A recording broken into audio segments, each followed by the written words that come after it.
So I figured I'd just show a little bit of what I was testing with Windfall Island. It's amazing on the horizon. I guess you'll have to forgive some of the material work because it was kind of just like thrown together there. But I've had it as part of my test setup for a little while now. And while I know the proportions of Wind Waker were cartoony and, you know, several other descriptors, you'll find that map in general is just kind of slapped together.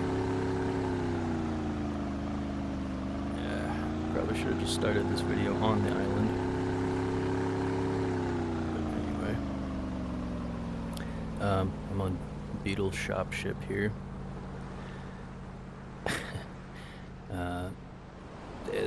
Performance might not be great. It's been a while since I've actually done a build, so I left a bunch of random test junk everywhere. But like, technically proportionally scaled to Link in Wind Waker right now, so should be feeling child size. And you just like immediately start to feel something's like not quite right. The doors are just massive. Right, these steps don't really make a whole lot of sense. Maybe that's intentional to make it like exaggerate the scale. Not really sure there. You get across like many parts of the map and you'll find that they're just kind of cut away. You know, that's probably because of how the swimming system and the boating stuff worked. Catch that sunset. Oh, just missed it. I am a fan of like how they got the beach and the transition into the grass here. That's very hard to do with like today's typical terrain tools. So like this kind of thing just couldn't exist without hand modeling everything.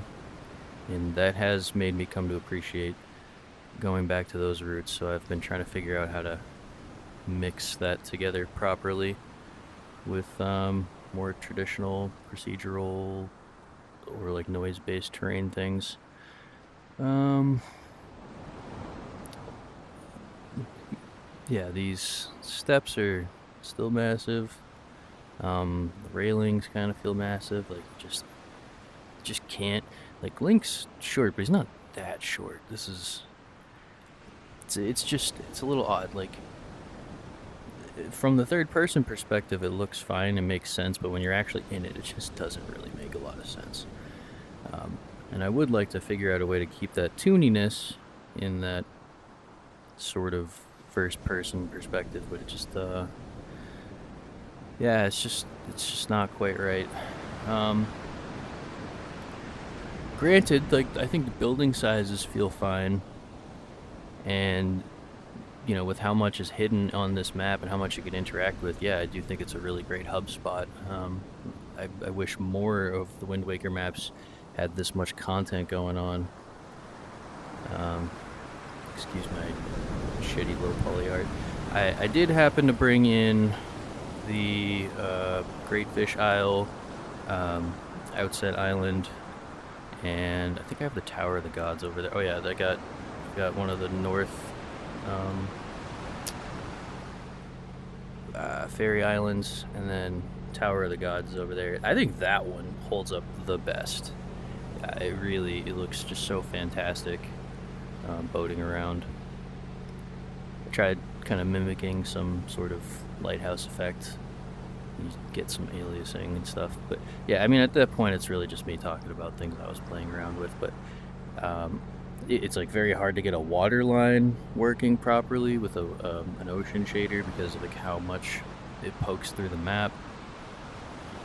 I can show that over here somewhere. You'll see kind of like where the fall off is. I did manage to create a Caustics effect that worked, but it's still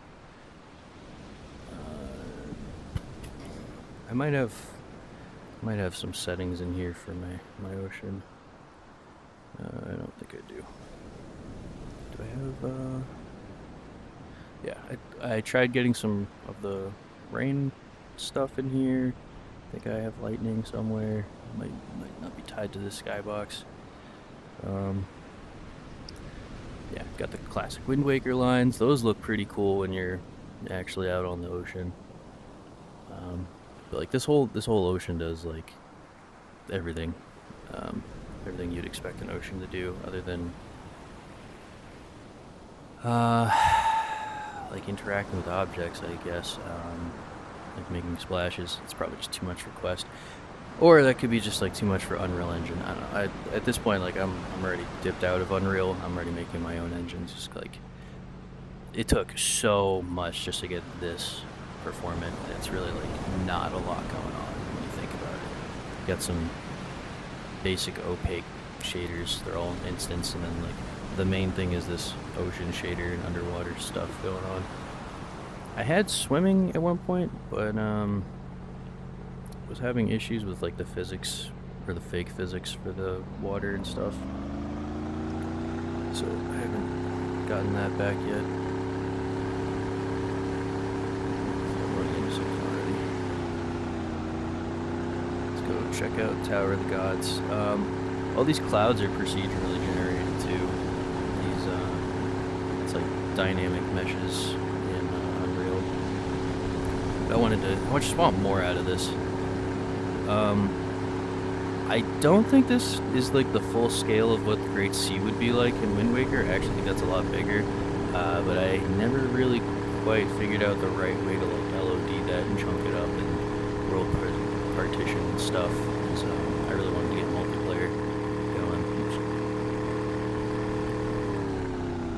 Yeah, and then I have a motorboat right now because sailing is another complicated thing. That is supposed to be doing animations, so something's broken there. Yeah, Tower of the Gods just looks so good when the sun comes up on it. Didn't need any shadows, it just was all self-shaded. Just looks great.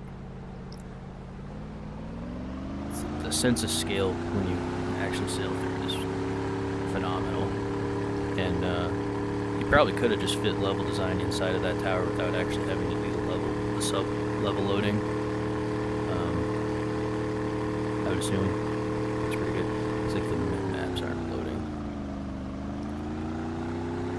I'm not even sure where I'm sharing this video. I kept this this environment kind of hidden for a while. Like I didn't want to tell people about it because I didn't want Nintendo to give me problems. But I've so far removed from working in Unreal Engine at the moment that this might not ever, like this particular project, not the Zelda stuff. The Zelda stuff never goes public, obviously. This is just for my own testing. But the project that this is based in is like a build anything I want VR template project that I've been working on for many years.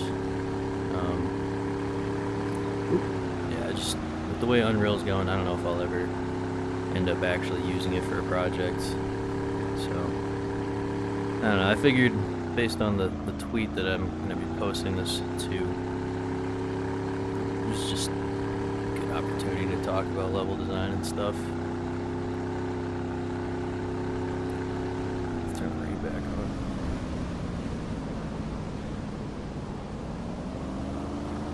This was all tied up with the skybox with the other clouds and stuff, but I didn't really see it fitting quite well with the procedural clouds. Palm's not really the right technique for in VR here. It's not in mobile tiled forward rendering stuff. So I was trying to take some inspiration from Sea of Thieves as well. This video is probably going to show up quite dark, but it's pretty vivid in the headset too. So I don't know, maybe I'll do some remastering or something. Looks like the boat's slowing down. Another weird thing about Unreal is like the engine slows down the farther away I am from Origin.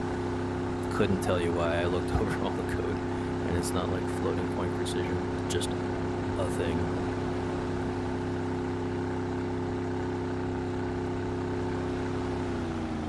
Just let that go.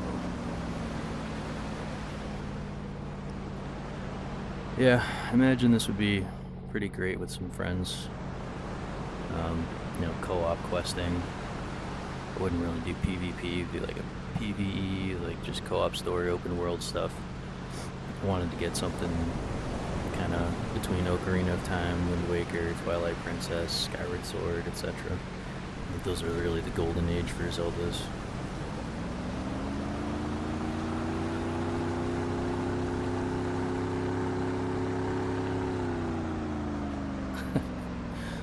The jitter wasn't even planned. It just ended up looking cool, so I kept it for now. That is an artifact in the shader. That is unintended.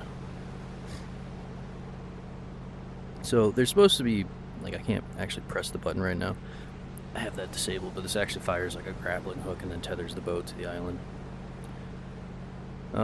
It's the same deal here with building sizes. The buildings feel good, the doorways don't. The tuniness really doesn't hold up well in this perspective. But like the level size itself is good. You can without even doing sub-level streaming, you could fit so much in here.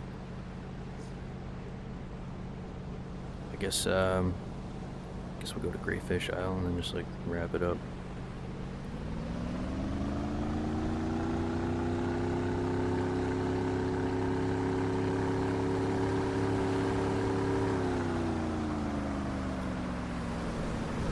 Really was hoping to get that giant squid doing something. I wanted to mimic that, the Octoroks, or I forget what the giant squids are, or octopus are in Waker actually. But I wanted to mimic that.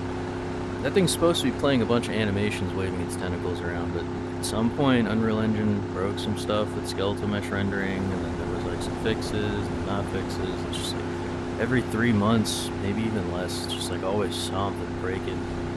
Just got tired of it, man. Like it's been 3 years, 4 years just on quest development alone.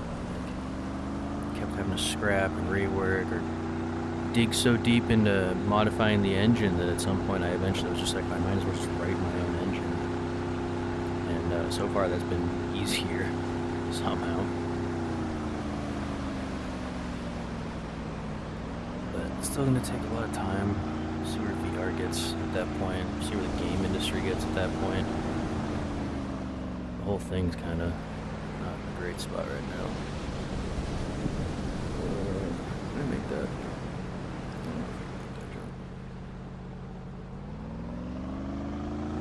I don't have to be sitting either. I could just do this standing up. For those wondering, no, I don't feel any motion sickness doing this. It's quite stable, actually. It doesn't really feel like it's bobbing that much. Your mileage may vary, but the whole goal was for me to figure out how to decouple this and keep your head straight and all that other stuff.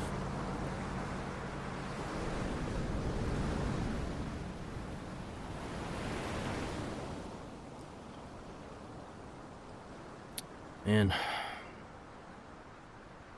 what I would give for Nintendo to let me like port all their stuff to VR, that would be such a dream. Or remaster, remake, whatever you want to call it. I think it'll happen one day. It's like this, everything they make, all the art, everything is just so optimized for these kinds of platforms. It's just maybe the scale's not quite right, though I'm sure we could do something about that. Yeah. I have a bunch of other stuff in here, but it's probably not worth going over. Anyway.